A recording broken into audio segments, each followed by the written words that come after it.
దేవుడు ఈ లోకాన్ని ఎంతో ప్రేమించాడు అని పరిశుద్ధ బైబిల్ గ్రంథం మనకు తెలియజేస్తూ ఉంటాం. దేవుడు లోకాన్ని ఎంతో ప్రేమించాడు అని అంటే లోకంలో ఉన్నటువంటి మనుషులందరినీ దేవుడు ప్రేమించాడు అని అర్థం. లోకంలో ఉన్న మనుషులందరినీ దేవుడు ఎందుకు ప్రేమించాడు అని అంటే మనుషులందరూ ఆయన పోలికలో ఆయన స్వరూపంలో చేయబడ్డారు కాబట్టి. దేవుడు తన స్వరూపంలో తన పోలికలో మనుష్యులను ఆయన సృష్టించుకున్నాడు కాబట్టి తన పోలికలో ఉన్న ప్రతి వ్యక్తిని ఆయన ఎంతగానో ప్రేమించాడు. ఎంతగా ప్రేమించాడంటే తన కన్న కుమారుణ్ణి యేసుక్రీస్తు వారిని ఈ లోకంలో మనందరి కోసం మరి బలి అయ్యే విధంగా బలి జరిగించాడన్నమాట. తన కొడుకునే మనందరి కోసం ప్రాణాలు ఇచ్చే విధంగా ఈ లోకానికి పంపించాడు. యేసు ప్రభువులు మనందరిని ప్రేమించి మనందరి కోసం ఆయన మరణించాడు. దేవుడు లోకాన్ని ఎంతో ప్రేమిస్తే ఈ మనుషులందరూ నశించి నరకానికి వెళ్ళిపోవాలని, చెడిపోవాలని, ఏ ఒక్కరు పరలోక రాజ్యానికి వెళ్ళకూడదని పగబట్టి అపవాది సాతాను దయ్యం ఈ లోకంలోనికి దిగి వచ్చి మనుషులందరి మీద పగబట్టింది. ఎందుకని మనుషులందరినీ సాతాను పగబట్టి సర్వనాశనం చేస్తున్నాడు, వాళ్ళ జీవితాలు సర్వనాశనం చేస్తున్నాడు. కొంతమందిని హంతకులుగా మార్చేస్తున్నాడు, కొంతమందిని దొంగలుగా మార్చేస్తున్నాడు, కొంతమందిని దోచుకునేవారుగా, కొంతమందిని అబద్ధికులుగా, కొంతమంది తాగుబోతులుగా, కొంతమందిని వ్యభిచారులుగా, రకరకాల వ్యక్తులుగా మరి సాతాను మానవ జాతిని మార్చేస్తున్నాడు. ఎందుకని అలా మార్చేస్తున్నాడు, ఎందుకని ఎంత పగబట్టాడు అని అంటే ఆయన ఈ భూమి సృష్టింపబడక మునుపు పరలోక రాజ్యంలో దేవదూతలతో పాటు ఒక దూతగా అతను ఉన్నప్పుడు దేవుని కంటే పైన తన సింహాసనాన్ని హెచ్చించుకోవాలి, అందరిలో నేనే గొప్పోడుగా ఉండాలి, ఈ దేవదూతలందరూ దేవుని ఆరాధన చేయటం కాదు నన్ను ఆరాధించాలని ఆయన ఎప్పుడైతే తను తాను హెచ్చించుకున్నాడో అప్పుడు అక్కడి నుంచి అతనికి స్థానం లేకుండా అక్కడి నుంచి తోలివేయబడ్డాడు అన్నమాట. అక్కడి నుంచి తోసేయబడినటువంటి సాతాను అతని సమూహం అంతా ఈ భూమి మీదకి వచ్చి దేవుని పోలికలో ఉన్నటువంటి మనుషుల మీద పగబట్టారు. ఎందుకని పగబట్టారు అని అంటే వీళ్ళెవరు పరలోక రాజ్యానికి వెళ్ళకూడదు, నాకు దక్కని ఆ మహాభాగ్యం వీళ్ళకి దక్కకూడదు. ఎందుకంటే రేపు దేవుడు పరలోక రాజ్యాన్ని మనకు స్వాస్థ్యంగా పంచి ఇవ్వబోతున్నాడు, ఆస్తిగా ఇవ్వబోతున్నాడు. అక్కడ సింహాసనాలను మనకు ఇవ్వబోతున్నాడు. ఆ సింహాసనాల మీద మనం కూర్చొని రాజ్యం వెళ్ళబోతున్నాం. యుగయుగాలు మనం పరలోక రాజ్యంలో దేవుడు మనల్ని హెచ్చించి ప్రేమించి అత్యధికమైనటువంటి సింహాసనాల మీద తీర్పరులుగా మనల్ని కూర్చోబెట్టబోతున్నాడు. అయితే సాతానుకు దక్కనటువంటి ఆ గొప్ప ధన్యత భాగ్యం మనకెవరికి దక్కకూడదని, మనం ఎవరు పరలోక రాజ్యానికి వెళ్ళకూడదని మానవ జాతి మీద పగబట్టినటువంటి సాతాను అపవాది ఏం చేశాడంటే మనుషులందరినీ పాడు చేసేసి దేవునికి దూరం చేసేసాడు. దేవుని ఆశ ఏంటి అంటే మానవులందరూ రక్షణ పొందాలి, ఏ ఒక్కరు నశించిపోకూడదు, అందరూ పరలోక రాజ్యానికి రావాలనేది దేవుని బలమైన కోరిక. ఎందుకంటే మనుషులందరూ ఆయన పిల్లలే, ఆయన పోలికలో సృష్టింపబడిన వారే, ఏ ఒక్కరు నశించిపోకూడదు అనేది ఆయన ప్రేమ. అందుకే ఆయన కన్న కుమారుణ్ణి కూడా మన కోసం బలి ఇచ్చాడు. అయితే ఈ దుష్టుడు మాత్రం పగబట్టి 24 గంటలు పనిచేస్తూ అనేకులను వారి జీవితాలను చెడగొట్టి నరకానికి పంపిస్తూ ఉన్నాడు. చాలామంది రౌడీ షీటర్లు కత్తికి బలైపోయి చచ్చిపోయారు. దేశ చరిత్రలో, ప్రపంచ చరిత్రను మనం గమనిస్తే ఎంతోమంది రౌడీ షీటర్లుగా, గజదొంగలుగా మారిపోయి కొంతమంది ఉరివి తీయబడ్డారు, కొంతమంది అదే కత్తితో హత్య చేయబడ్డారు. వాళ్ళందరూ మారాలని దేవుడు ఎంతగానో ఆశపడ్డాడు. వారి కోసం తన కొన్న కుమారుని ఈ లోకానికి పంపించాడు. కానీ వాళ్ళు మారకుండానే, రక్షణ పొందకుండానే చనిపోయి అగ్నిగుండానికి వెళ్ళిపోయారు. ఎంతోమంది తుపాకీ తూటాలకు బలి అయిపోయి దొంగలుగా, స్మగ్లర్లుగా, గంజాయి దొంగలుగా, రకరకాల దుర్మార్గులుగా మారిపోయి రక్షణ పొందకుండానే, నిజ దేవుని తెలుసుకోకుండానే, యేసయ్య రక్తం కిందకి రాకుండానే వాళ్ళు మట్టిలో కలిసిపోయి అగ్నిగుండానికి వెళ్ళిపోయారు. కానీ వాళ్ళందరూ మారాలని దేవుడు ఎంతగానో ఆశపడ్డాడు. ఏ ఒక్కరు నశించిపోకూడదని ఆయన ఎంతగానో కలలు కన్నాడు. బిన్ లాడెన్ లాంటి పెద్ద పెద్ద ఉగ్రవాదులు సహితం, పెద్ద పెద్ద నియంతలు, ఇష్టానురాజ్యంగా దుష్టరాజులు, ఇష్టానురాజ్యంగా బ్రతికిన దుష్టరాజులు, లోక చరిత్రలో ఎంతోమంది రాజులు, ఎంతోమంది చక్రవర్తులు, ఎంతోమంది నియంతలు దేవుని నమ్మకుండానే, రక్షణ పొందకుండానే, యేసయ్యని తెలుసుకోకుండానే చచ్చిపోయారు. చచ్చిపోయిన వీళ్ళందరూ అగ్నిగుండానికి వెళ్ళిపోయారు. కానీ వాళ్ళు అగ్నిగుండానికి వెళ్ళాలనేది దేవుని చిత్తంగా, వాళ్ళు రక్షణ పొందాలని దేవుడు ఎంతగానో ఎదురు చూశారు. వారు బ్రతుకాలం అంతా దేవుడు ఆశపడ్డాడు, కానీ అది జరగలేదు.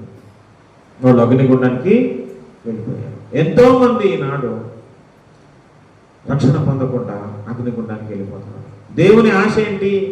మనుషులందరూ రక్షణ పొందాలని. బైబిల్ గ్రంథాన్ని ఒకసారి మనం చూస్తే, మొదటి తిమోతి పత్రిక 2వ అధ్యాయము 4వ వచనాన్ని మనం గమనిస్తే ఒక చక్కని మాట దేవుడు ఇక్కడ రాయించాడు. మొదటి తిమోతి 2:4. ఆయన మనుషులందరూ రక్షణ పొంది సత్యమును గూర్చిన అనుభవ జ్ఞానము గలవారై ఉండవలెనని ఇచ్చయించుచున్నాడు. ఇచ్చ అంటే ఆశ, కోరిక. దేవుని కోరిక ఏంటి? మనుషులందరూ రక్షణ పొంది, రక్షణ పొందటమే కాదు, సత్యాన్ని గూర్చినటువంటి అనుభవ జ్ఞానం కూడా పొందుకున్న వారై ఉండాలి. సత్యం అనగా యేసు, నేనే సత్యం అన్నాడు. సత్యమైన యేసుని నమ్మి యేసు బాటలో నడిచి సత్యలోకానికి, పరలోక రాజ్యానికి చేరాలనేది దేవుని ఆశ. మనుషులందరూ రక్షణ పొందాలనేది ఆయన ఆశ. అందుకే అసలు ఈ మాట ఎందుకు ఇక్కడ చెప్పాడో తెలుసా? 2వ అధ్యాయం 1వ వచనం చదివితే, మనం సంపూర్ణ భక్తియు మాన్యతయు కలిగి నెమ్మదిగాను సుఖంగాను బ్రతుకు నిమిత్తము, అన్నిటికంటే ముఖ్యంగా మనుషులందరి కొరకంట, మనుషులందరి కొరకు, రాజుల కొరకు, అధికారులందరి కొరకు విజ్ఞాపనలు, ప్రార్థనలు, యాచనలు, కృతజ్ఞతాస్తుతులు చేయవలనని హెచ్చరిస్తున్నాడు. మనుషులందరి కోసం, అందులో రాజులు, అధికారులు సహితం మనుషులందరి కోసం మనల్ని ప్రార్థన చేయమన్నాడు. ఎందుకు అంటే ఆ మనుషులందరూ రక్షించబడాలనేది దేవుని కోరిక. అంటే మన ప్రార్థన కూడా ఆ మాట చెప్పిన తర్వాత కింద ఆ మాట చెప్పాడు, మనుషులందరూ రక్షణ పొందాలని. మనుషులందరి కోసం ఏమని ప్రార్థన చేయమన్నాడు తెలుసా? వాళ్ళందరూ రక్షణ పొందాలని, వాళ్ళు సత్యాన్ని గురించిన అనుభవ జ్ఞానం కలిగి ఉండాలని. అందుకే మనుషులందరి కోసం, రాజుల, అధిపతుల కోసం మీరు ప్రార్థన చేయండి అన్నారు. ప్రార్థన సంఘం చేస్తూనే ఉంది. కానీ యేసయ్య దగ్గరికి రాకుండానే ఎంతోమంది యేసయ్య దూరంగానే, వెలుపలే మరి తమ ప్రాణాలు ముగించుకొని అగ్నిగుండం పాలైపోయారు. 2వ తిమోతి పత్రిక 3వ అధ్యాయం, 2వ పేతురు పత్రిక 3వ అధ్యాయము చూడండి, 9వ వచనం. 2 పేతురు 3:9. కొందరు ఆలస్యమని ఎంచుకున్నట్లు ప్రభు తన వాగ్దానమును గురించి ఆలస్యము చేయవాడు కాడు, కానీ ఎవడును నశింపవలెనని ఇచ్చయింపక అందరూ మారు మనసు పొందవలనని కోరుచు మీ ఎడల దీర్ఘశాంతము గలవాడై అన్నాడు. దీర్ఘశాంతం అంటే ఓపికతో ఎదురు చూస్తూ ఉన్నాడు. యేసయ్య 2వ రాకడ ఎప్పుడో వచ్చి ఉండాలి. ఆయన వద్దామనే ఉంది, కానీ ఆయన వచ్చేస్తే ఇంకా తీర్పు తీర్చేస్తాడు. ఇంకా రక్షణ ద్వారాలు మూసుకుపోతాయి, కోట్ల మంది నరకానికి వెళ్ళిపోతారు. అందుకని ఆయన ఆలస్యం చేస్తున్నాడు. ఎందుకని ఏ ఒక్కరు నశించుకోవటం ఆయనకి ఇష్టం లేదు.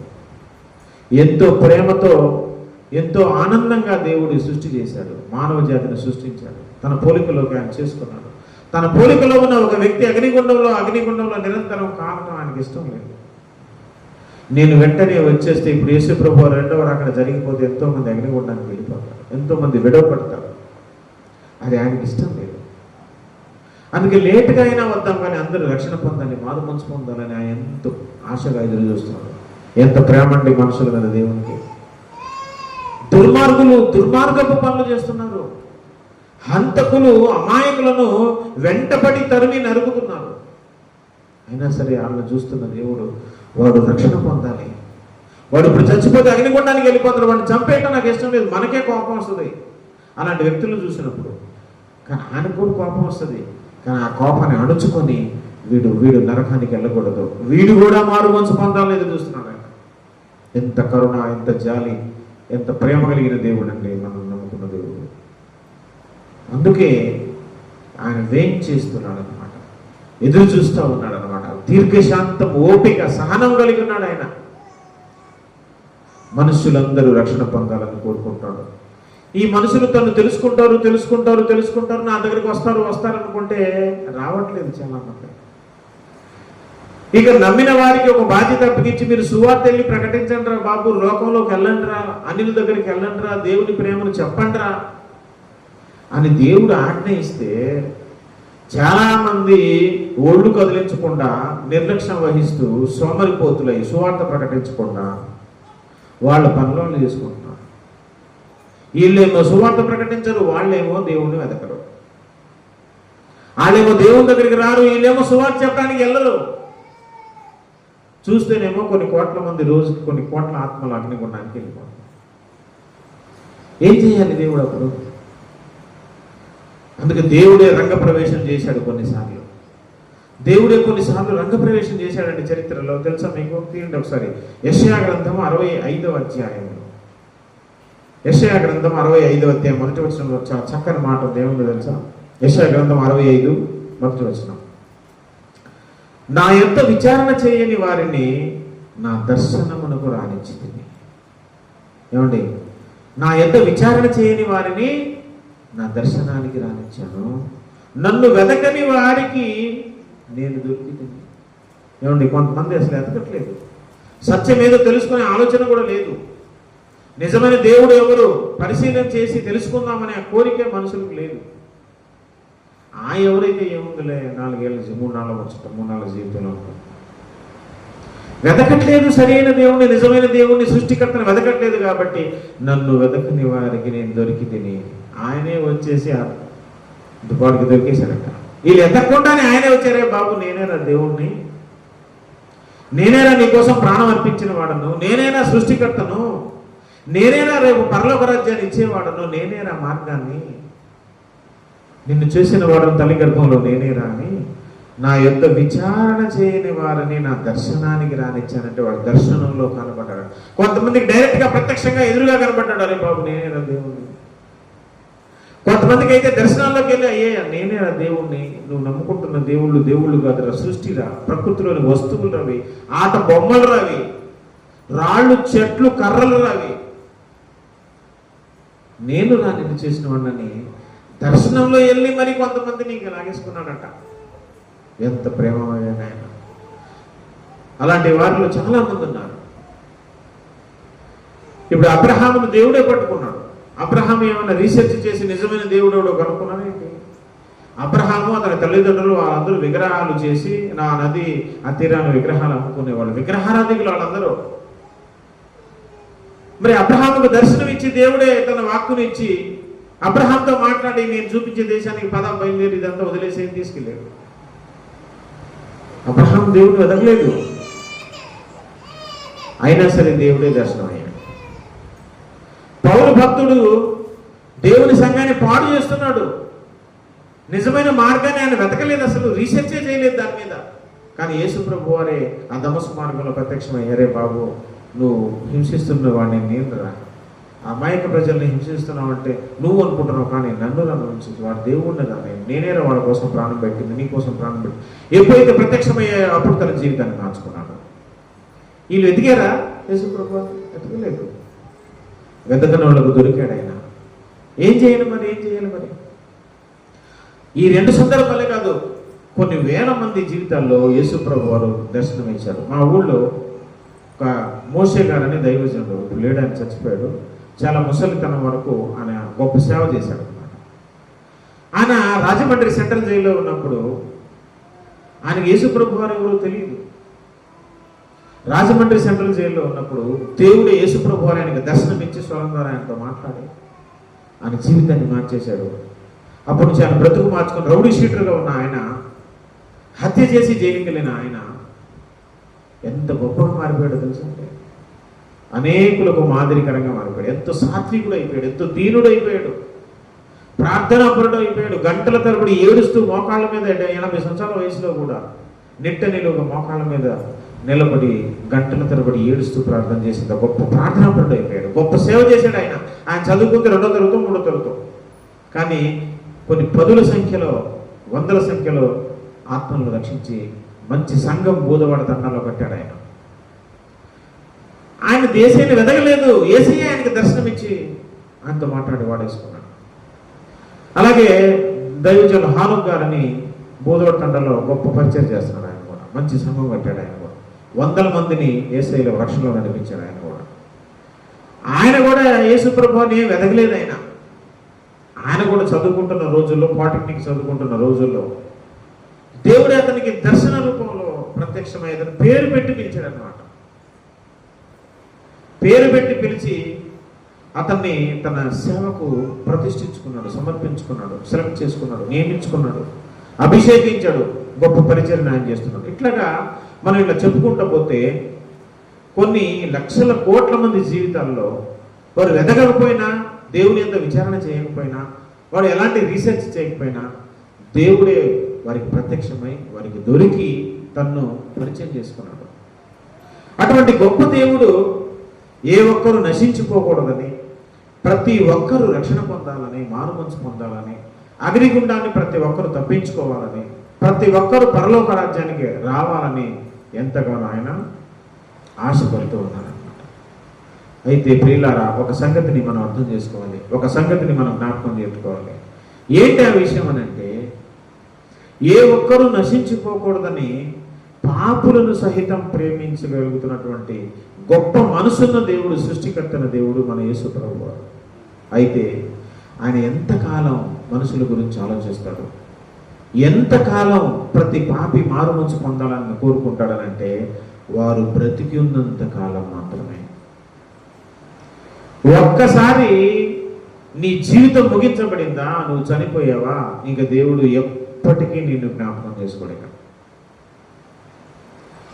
ఇప్పుడైతే బ్రతికి ఉన్న, గొంతులో ప్రాణం ఉన్న ప్రతి వ్యక్తి కోసం ఆయన ఆలోచిస్తూనే ఉన్నాడు. అక్కడే ఆ మాట ఉంది, యెషయా గ్రంథం 65వ అధ్యాయంలో 2వ వచనం చూస్తే, తమ ఆలోచనలు అనుసరించి చెడు మార్గమును నడుచుకొనుచు లోబడనల్లని ప్రజల వైపు దినమంతయు నా చేతులు చాపుచున్నాను. దినమంతా లోబడనల్లని ప్రజల వైపు, పాపిష్టుల వైపు, వ్యభిచారుల వైపు, దొంగల వైపు, హంతకుల వైపు ఆయన దినమల్లా తన చేతులు చాస్తూ ఎప్పుడు వస్తాడా అని చూస్తాం. వాడు రక్షణ పొందాలి, ఏది ఏమైనా వాడు రక్షణ పొందాలి, వాడు రక్షణలోకి రావాలి, వాడు అగ్నిగుండాన్ని గెలవకూడదు అనేది దేవుని ఆశ. కానీ చాలామంది ఇంకా తమ దురాలోచన చొప్పునే బ్రతుకుతున్నారు, తమ ఇష్టానుసారంగానే బ్రతుకుతున్నారు, దేవుని దగ్గరికి రాలేకపోతున్నారు. ఈ లోక ఆకర్షణ వాళ్ళని బంధించేసిందని, కట్టిపడేసిందన్న. ఆ లోకపు ఆకర్షణలో నుంచి బయటికి రాలేకపోతున్నారు. అలా రాకుండా సాతానుడు గట్టిగా బంధించేశారు అన్నమాట. వాళ్ళ కాడి తెంపేయాలి, వాళ్ళ కట్లు విప్పేయాలి. వాళ్ళ కాడి తెంపి కట్లు విప్పి వాళ్ళ గొలుసులతో సాతాను వాళ్ళు బంధించి ఆ గొలుతులు తెగొట్టి ఆ బంధకాల నుంచి వాళ్ళు విడిపించి యేసయ్య దగ్గరికి రావాలి, తీసుకురావాలి. అలా తీసుకురావాలంటే మనం దేవుని సువార్తను, యేసయ్య సువార్తను మరి గ్రామ గ్రామాలకు, ప్రాంతాలకు మనం తీసుకుని వెళ్ళాలి. మనకు ఎదురైన ప్రతి వ్యక్తికి సువార్త చెప్పడం మనం స్టార్ట్ చేయాలి. సువార్త చెప్పడం మర్చిపోకూడదు. యేసయ్య ఈ లోకానికి ఎందుకొని వచ్చి బలి అయ్యాడో వాడికి చెప్పాలి.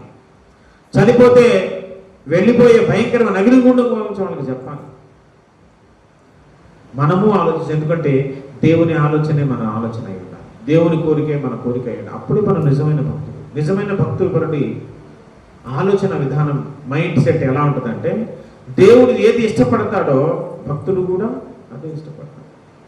దేవుని కోరిక ఏంటో భక్తుడి కోరిక కూడా అదే అయి ఉండాలి. అతనే నిజమైన భక్తుడు అంటే, అతనే నిజమైన క్రైస్తవుడు అంటే.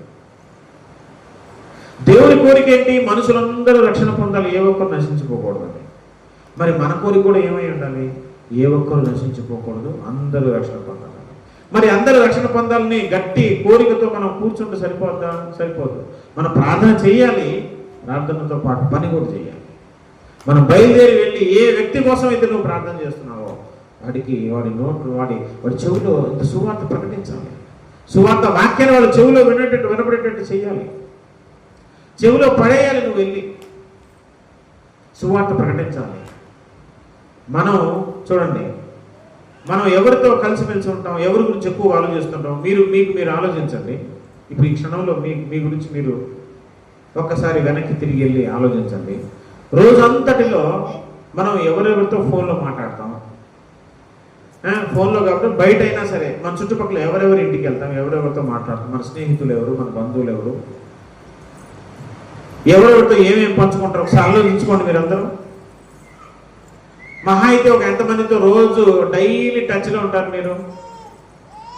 మీరు ఫోన్ చేసే లేకపోతే మాట్లాడే స్నేహితులు ఎంతమంది ఉంటారు? మహా అయితే ఒక 3-4 ఉంటారా? లేకపోతే మనకు బాగా పరిచయం అమ్మలక్కలు చుట్టుపక్కల ఎవరు కనీసం ఎంతమంది నీకు రోజు టచ్లో ఉండి రోజు మాట్లాడే వాళ్ళతో సహవాసం ఏదైనా పంచుకునేవి, షేర్ చేసుకునేవి ఎంతమంది ఉంటారు? మహా అయితే 10 మంది ఉంటారా?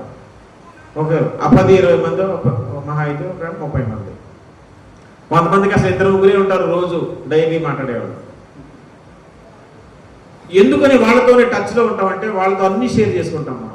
మన ఇంట్లో ఎన్ని వాళ్ళకి చెప్తాం, వాళ్ళ ఇంట్లో ఎన్ని మనకు చెప్తారు. ఏదో వ్యవహారం మాట్లాడదాం ఫోన్లో, ఏం లేకపోయినా సరే ఖాళీగా ఉన్నాం కాబట్టి ఫోన్ కొట్టేసి ఏరా ఏం చేస్తున్నావు, ఏంటి పరిస్థితి, ఏంటి, ఏం కూర, ఇది ఊరిని అట్లా మధ్య మాట్లాడుతూ ఉంటాం. ఎందుకనంటే వాళ్ళతో మనకి ఎక్కువ బంధం ఉంది అందరికంటే. నువ్వు డైలీ ఎవరితో కంటిన్యూస్గా సహవాసం చేస్తూ మాట్లాడుతూ ఉన్నావో వాళ్ళతో నీకు ఎక్కువ బంధం ఉందని అర్థం. అందరికంటే వాళ్ళతోనే ఎక్కువ మాట్లాడతాం. మిగతా మన రక్త సంబంధికులు, మన చుట్టాలు చాలా మంది ఉంటారు కానీ వాళ్ళతో రోజు మాట్లాడడం, అప్పుడప్పుడు మాట్లాడతాం, అప్పుడప్పుడు వాళ్ళ ఇంటికి వెళ్తామో లేకపోతే ఎక్కడైనా కలిసినప్పుడు కాసేపు మాట్లాడటం అట్లా చేస్తాం. ఎందుకని? రోజు మాట్లాడే బంధం కంటే వీళ్ళ బంధం కొంచెం దూరంగా ఉందని అర్థం. ఇంకా మనకు తెలిసినట్టు చాలా మంది ఉంటారు. వాళ్ళు ఎప్పుడైనా అవసరం వస్తే, పండగలు లాంటివి ఏదైనా వస్తే అప్పుడు జ్ఞాపకం చేసుకుంటాం. వాళ్ళే మర్చిపోము. మనం వాళ్ళందరూ మన జ్ఞాపకాలు ఉంటారు కానీ ఎప్పుడు గుర్తుపెట్టుకోము. ఎప్పుడో పండగ విషెస్ చెప్పడమో లేకపోతే ఎదురైనప్పుడు కాసేపు మాట్లాడదాం అట్లా చేస్తాం. ఎందుకని? వాళ్ళతో బంధం ఇంకా దూరం కాబట్టి. అంటే బంధాన్ని బట్టే మనం వాళ్ళతో సహవాసం చేయటం, మాట్లాడటం ఆధారపడి ఉంటుంది, లింక్ అయ్యి ఉంటుంది. నువ్వు ఒక వ్యక్తిని ఎంతగా ప్రేమిస్తే అతనితో నీకున్న బంధం అంత గట్టిగా ఉంటుంది, వాళ్ళతో స్నేహం అంత గట్టిగా ఉంటుంది. బంధం తగ్గిపోతున్న కొద్దీ, చుట్టం దూరం అయిపోతున్న కొద్దీ ఆ వ్యక్తుల గురించి మనం మాట్లాడటము మానేస్తాము, వాళ్ళ గురించి ఆలోచించడం కూడా మానేస్తాం. చచ్చిపోయిన వాళ్ళ గురించి అయితే అసలు వాళ్ళు ఆలోచించడం కూడా ఆలోచించాం. లక్ష్మి గారు, మీరు మీ అమ్మమ్మ గురించి, మీ అమ్మమ్మ యొక్క అమ్మమ్మ గురించి అసలు ఆ పేరేంటి చెప్పు? మీ అమ్మమ్మ యొక్క అమ్మమ్మ పేరేంటి? తెలియదు. అసలు పేరే తెలియదు. నాకు కూడా తెలియదు. మా అమ్మమ్మ పేరేంటో నాకు కూడా తెలియదు. ఇప్పుడు మా అమ్మగారి నాన్నగారు, తల్లిగారు ఉన్నారుగా, వాళ్ళ గురించి కూడా నేను ఒక్క నిమిషం కూడా మా పిల్లలతో కానీ అసలు పేరు కూడా తెలియదు నాకు. వాళ్ళే తెలియదంటే వాళ్ళ అమ్మా నాన్నలు ఎవరో అసలు నాకు తెలియనే. వాళ్ళ గురించి ఎప్పుడైనా ఆలోచిస్తాం, ఒక అర్ధగంట మాట్లాడతాం మనం. ఎందుకని? వాళ్ళు చచ్చిపోయారు కాబట్టి, వెళ్ళిపోయారు కాబట్టి, మన జ్ఞాపకాల్లో నుంచి వెళ్ళిపోయారు, మనం తుడిచిపెట్టబడ్డారు. ఇంకా వాళ్ళ గురించి మనం ఎప్పుడు ఆలోచించాం. మా తాత గురించి కానీ, ఆయన చేసే పనుల గురించి కానీ, వాళ్ళ తాత గురించి, వాళ్ళ నాన్న గురించి కానీ నాకు అసలు అనవసరం. నేను ఆలోచించాను ఎప్పుడు, ఎందుకంటే నా మైండ్ నుంచి మొత్తం డిలీట్ అయిపోయింది అదంతా. చచ్చిపోయిన వ్యక్తుల గురించి మనం మర్చిపోతాం. అది నీ కన్న కొడుకైనా, నీ భర్త అయినా, నీ భార్య అయినా, నీ పిల్లలైనా. పిల్లలైతే మహా అయితే 2 సంవత్సరాలు, 3 సంవత్సరాలు, 5 సంవత్సరాలు, ఇంకా వాళ్ళ గురించి ఊసి రాదు. ఎవరైనా ఎప్పుడైనా ఎవరైనా గుర్తు చేస్తే, అవునయ్యా మా కూతురు పెద్ద కూతురు ఇట్లా మరణించింది అదని ఒక 2-3 నిమిషాలు మాట్లాడతాం, అంతవరకే. వాళ్ళ గురించిన జ్ఞాపకాలు మన మైండ్లో నుంచి కంప్లీట్గా డిలీట్ అయిపోతాయి. ఎందుకంటే వాళ్ళకు మనకున్న బంధం శాశ్వతంగా తెగిపోయింది. ఆ మరణంతో వాళ్ళ బంధం, మన బంధం పూర్తిగా తెగిపోయింది. కాబట్టి ఆ తెగిపోయిన వ్యక్తుల గురించి మనం ఎప్పుడు ఇంక జ్ఞాపకం తీస్తాం. అలాగే దేవుడు కూడా అంతే, మర్చిపోవద్దు. ఈరోజు మనం నేర్చుకునే పాఠం అదే. దేవుడు కూడా నువ్వు పాపివైనా, పరిశుద్ధుడైనా, ఎవడవైనా సరే నీ గురించి, నువ్వు మారు మనసు రక్షణ పొందాలని ఎంతకాలం ఆలోచిస్తాడు తెలుసా? ఒక దొంగ మారాలని దేవుడు ఎంతకాలం ఆలోచిస్తాడు తెలుసా? వాడి గొంతులో ప్రాణం ఉన్నంత వరకే. ఒక వ్యభిచారి మారిపోవాలని దేవుడు ఎంతకాలం చేతులు చాచి ఎదురు చూస్తుంటాడో తెలుసా? వాడు భూమి మీద బ్రతుకున్నంత వరకే. ఒక్కసారి వాడి గొంతులో ఉన్న ప్రాణం పోయిందని వాడు చచ్చిపోయి నరకానికి వెళ్ళిపోయింటే, నరకానికి వెళ్ళిపోయిన తర్వాత నువ్వు అక్కడ యుగయుగాలు శాశ్వత కాలం అంతా గెంతులు వేసుకుంటూ ఎగురుకుంటూ నువ్వు చావాల్సిందే, అక్కడ ఏడవలసిందే. నిన్ను దేవుడు ఎప్పటికీ జ్ఞాపకం చేసుకో. ఒక్క క్షణం కూడా దేవుడు నీ గురించి ఆలోచించడు. నీ జీవితం అడ్రస్ లేకుండా అయిపోతాయి. కాబట్టి ప్రతి వ్యక్తి మారాలని, రక్షణ పొందాలని దేవుడు ఎంతగానో ఎదురు చూస్తున్నాడు. నువ్వు మారలేదా? నీవు సమయాన్ని ఉపయోగించుకోలేకపోయావా? నీ కాలం చెల్లిపోయిందో ఇక నీ గురించి దేవుడు ఇంకెప్పుడు ఆలోచించడు. కానీ ఇక్కడ మాత్రం నువ్వు ఎంత ఘోర పాపివైనా, వ్యభిచారమైనా, హంతకుడువైనా నీ ఆఖరి క్షణం వరకు యేసయ్య చేతులు చాపి నీ కోసం ఎదురు చూస్తూనే ఉంటాడు. నువ్వు మారుతావని, ఆయన దగ్గరికి వస్తావని. ఒక్కసారి నీకు విలువైన జీవితాన్ని, సమయాన్ని నువ్వు పోగొట్టుకొని మరణించావా, దేవుడు నిన్నెన్నడూ జ్ఞాపకం చేసుకోడు. ఆ మాట నేను కాదు, బైబిల్ గ్రంథమే చెప్తుంది. చూడండి ఒకసారి, కీర్తన గ్రంథము 88వ కీర్తనలో కోరహ కుమారులు చెప్తున్నారు. చూడండి, 88వ కీర్తన 3వ వచనం చదువుతున్నాను. చూడండి, 88:3 నుంచి. నేను ఆపదలతో నిండి ఉన్నాను, నా ప్రాణము పాతాళమునకు సమీపించి ఉన్నది. అంటే వాళ్ళ పరిస్థితి ఎలా ఉన్నదంట. కోరహ కుమారులు రాసిన కీర్తన ఇది. సమాధిలోనికి దిగువారిలో నేనొక్కనిగా ఎంచబడి తిని, నేను త్రాణలేని వాని వలె అయితిని, చచ్చిన వారిలో విడవబడిన వాడనైతిని, నేను సమాధిలో పడి ఉన్న హతులలో ఒకని వలె అయితిని, నీవిక స్మరింపని వాని వలె అయితిని, నీవిక స్మరింపని వాని వలె అయితిని. అంటే నీవు ఇంకెప్పటికీ స్మరణకి కూడా తెచ్చుకోవు నన్ను, అలాంటి వాడిని అయిపోయాను. అంటే చచ్చిపోయిన వ్యక్తి, పాతాళానికి వెళ్ళిన వ్యక్తి, సమాధిలోనికి వెళ్ళిపోయిన వ్యక్తి గురించి దేవుడు ఎప్పుడు ఒక్క నిమిషం, ఒక్క క్షణం కూడా ఇంకా స్మరించుకోడు. వాడి గురించి దేవుడు ఆలోచించడం మర్చిపోతాడు. ఇక వాడిని శాశ్వతంగా మర్చిపోతాడు. ఆయన దేవుడు శాశ్వతంగా ఆ వ్యక్తిని విడిచిపెట్టేస్తాడు. ఇక వాడి గురించి దేవుడు ఒక్క క్షణం కూడా ఇంకా ఆలోచించడు. ఇదే కీర్తన గ్రంథము 31వ కీర్తన చూడండి. 31వ కీర్తనలో దావీదు భక్తులు చెప్తున్న మాట కూడా ఉంది. 31వ కీర్తన 12వ వచనం. కీర్తన 31:12. మరణమై స్మరణకు రాకున్న వాని వలె మరువబడి తిని, మరణమై స్మరణకు రాకున్న వాని వలె. ఒక్కసారి మరణించి అగ్నిగుండానికి ఇంక స్మరణకు రావు నువ్వు దేవునికి. కానీ ఇక్కడ మాత్రం నువ్వు వ్యభిచారివైన, దొంగవైన, దేవుడు నీ గురించి ఎప్పుడు ఆలోచిస్తూనే ఉంటాడు, చేతులు చాపుతూనే ఉంటాడు. ఎప్పుడైనా ఆయన తిరుగుతావని. దేవుని సహవాసము ఇక మనతో ఎక్కువగా ఉంటుంది. మనతో దేవుడు ఎల్లప్పుడూ కాంటాక్ట్లో ఉంటాడు. ఎందుకంటే మనకు ఆయనకు ఉన్న బంధం గట్టి బంధం, ఆయన రక్తం చేత ఏర్పరచబడిన బంధం. మనం రక్షణ పొందిన వారం, పరిశుద్ధులుగా పిలువబడుతున్న వారం, మన మధ్యలో ఆయన నివాసం ఉంటుంది. ఇప్పుడు మనం రోజు ఒక 10 మంది 5గురితో మాట్లాడతాం కదా, దేవుడు మనతో అలాగే ఉంటాడు. ఎందుకంటే మనతో ఆయనతో కనెక్ట్ అయ్యి ఉన్నాం. కానీ లోకంలో ఉన్న వ్యక్తుల గురించి ఆయన ఒక కంట కనిపెడుతూనే ఉంటాడు. కాబట్టి మన మీద ఉన్నంత శ్రద్ధ, మన మీద ఉన్నటువంటి ఆ అసంబంధం, అసాన్నిహిత్యం వాళ్ళతో ఉండదు. కానీ వాళ్ళని ఒక కంట ఆయన కనిపెడుతూనే, వాళ్ళు మారాలని ఆశపడుతూనే ఉంటాడు. కానీ ఆయన సహవాసం అయితే మనతో చేస్తూ ఉంటాడు, సేమ్ మనం చేసినట్టు. కానీ ఒక్కసారి ఈ జీవితకాలం ముగించబడిందా, ఇక దేవుని స్మరణలోనికి నువ్వు రావు. అక్కడికి వెళ్ళిన తర్వాత, అగ్నిగుండంలోకి వెళ్ళిపోయిన తర్వాత అసలు నేను ఎవరు పట్టించుకోరు కూడా. ఇప్పుడు చచ్చిపోయిన వెంటనే మనం నరకానికి వెళ్ళాం. ఎక్కడికి వెళ్తాం తెలుసా? పాతాళలోకానికి వెళ్తాం. పాతాళం వేరు, నరకం వేరు, తెలుసుగా మీకు. ఇప్పుడు మనం చచ్చిపోయిన వెంటనే ఎక్కడికి వెళ్తారు? పాపులైతే పాతాళలోకానికి వెళ్తారు, నీతిమంతులైతే పరదేశికి వెళ్తారు. పరదేశి వేరు, పరలోకం వేరు. మళ్ళా పాపి అయిన వాడు చచ్చిపోతే పాతాళలోకానికి వెళ్తాడు. దేవుని బిడ్డలు పరిశుద్ధులు చచ్చిపోతే పరదేశికి వెళ్తారు. అయితే ఇప్పుడు వెళ్ళిన వాళ్ళు పాతాళంలో మండుతూ ఆ పరదేశంలో ఉన్న వ్యక్తులు కనిపిస్తుంటారు. అక్కడ అబ్రహాము, లాజరు, అదే ధనవంతుడు లాజరు చనిపోయినప్పుడు ధనవంతుడు ఏం చేశాడు? లాజరును చూసి నీటి చుక్క కోసం ఆశపడ్డాడు. తన బాధ చెప్పుకోవడానికి అక్కడ అబ్రహాం అయినా ఉన్నాడు. కానీ రేపు యేసయ్య వచ్చిన తర్వాత, తన సంఘాన్ని తీసుకుని వెళ్ళిపోయిన తర్వాత ఆ పరదేశం మొత్తాన్ని తీసుకొని పరలోక రాజ్యానికి వెళ్ళిపోతాడు. ఇక ఈ పాతాళ లోకాన్ని, అందులో ఉన్న జనాన్ని, ఈ భూమి మీద ఉన్న పాపులందరినీ తీసుకెళ్ళి ఇప్పుడు నరకంలో పడేస్తారు. ఇక ఆ నరకం నుంచి చూస్తే ఎవడు కనపడ్డు, ఇక అబ్రహాం ఉంటాడు, ఎవరు ఉండడు.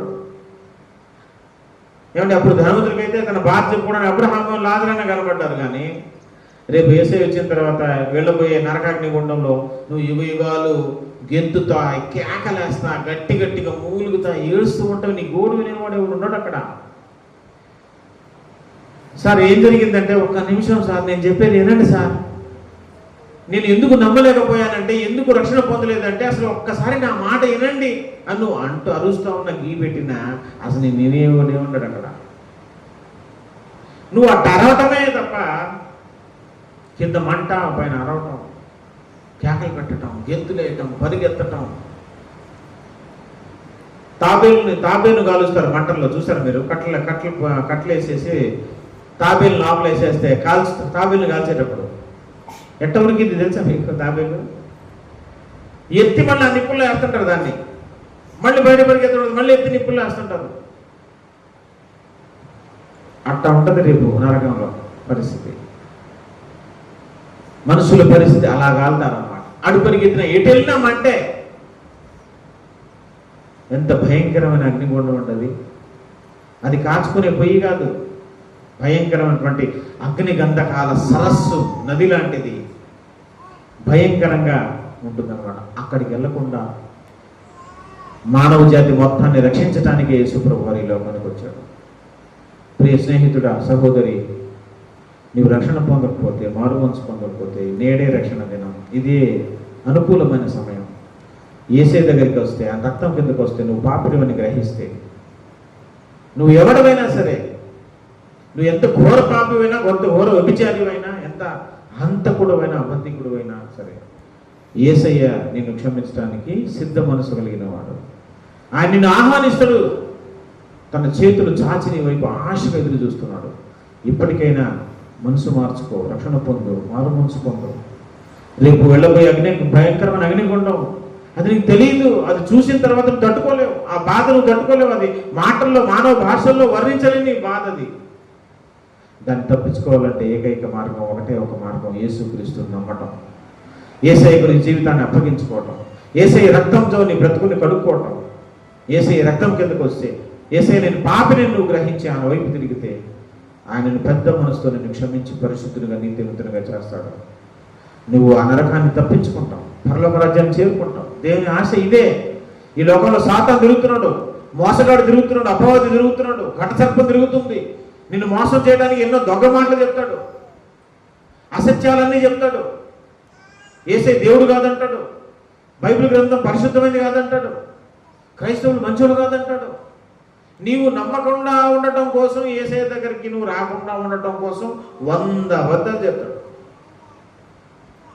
అయినా సరే వాటిని నమ్మొద్దు. నువ్వు అవన్నీ పక్కన పెట్టి యేసయ్య చెంతకు రా. ఆయన దగ్గరికి వస్తే, ఆయన పాదాల దగ్గరికి వస్తే, నువ్వు ముందు మారు మనసు పొందు, తర్వాత సత్యం ఏదో నీకే ప్రత్యక్షమైంది. నీవు మారు మనసు రక్షణ పొందిన తర్వాత సత్యం కాదని అనిపించింది నాకు, అప్పుడు వదిలేదు అని. మనం మంచివారిగా మారాలంటే లోకం మనల్ని మారనివ్వదు, లోకం ఆటంకపరుస్తుంది. అదే కనుక నువ్వు తాగుడు అలవాటు చేసుకో, లోకం నిన్ను ఆపదు. వ్యభిచారం అలవాటు చేసుకో, లోకం నిన్ను ఆపదు. దొంగతనం అలవాటు చేసుకో, లోకం నిన్ను ఆపదు. మోసం అలవాటు చేసుకో, లోకం నిన్ను ఆపదు. మద్యపానానికి బానిసగా అయిపో, లోకం నిన్ను ఆపదు. కానీ నువ్వు మంచోడు, పవిత్రుడు అయిపోతామని బయలుదేరేవనుకో, లోకం నీకు అడ్డుపడింది, నీ భార్య నీకు అడ్డుపడింది, నీ భర్త నీకు అడ్డుపడతాడు, నీ పిల్లలు నీకు అడ్డుపడతాడు, నీ బంధువులు నీకు అడ్డుపడతాడు, నీ కులం నీకు అడ్డుపడింది, నీ సమాజం అడ్డుకు, నీ రక్త సంబంధులకు అడ్డుకుంటాడు. ఆ ఎవరో దేవుడిని మనం నమ్ముకునేది ఏంటి? మనకి ఎంతమంది దేవుళ్ళు ఉండగా అని అడ్డొస్తాడు. కానీ తాగి చెడిపోతుంటే మాత్రం నువ్వు ఎందుకు పాడైపోతున్నావు అని మాత్రం అడ్డం రాలేదు. అప్పులు పాలైపోయి ఆత్మహత్య చేసుకోవడానికి రెడీ అయిపోతే ఎందుకు ఆత్మహత్య చేసుకుంటారో, నీ అప్పులు నేను తీరుస్తాను ఏ ఒక్కడు రాలేదు. కానీ నిజమైన దేవుడిని నమ్ముకుంటాను ముందుకు వస్తే మాత్రం వీళ్ళందరూ, దుష్టులందరూ అడ్డం వస్తారు. అప్పుడే నీకు అర్థమైపోవాలా, ఈ టైంలోనే వద్దు అంటున్నారంటే ఇది సరైన మార్గం అన్నమాట. అందుకే దీన్ని ఆటంకపరుస్తున్నారు, అడ్డుకుంటున్నారు అర్థం చేసుకొని యేసయ్య దగ్గరికి వస్తే నీ జీవితం మారిపోద్ది, నీ బ్రతుకు మారిపోద్ది, తద్వారా నీ కుటుంబం కూడా మారిపోద్ది. దేవుడు ఈ మాటలు దీవించి ఆశీర్వదించుగాక.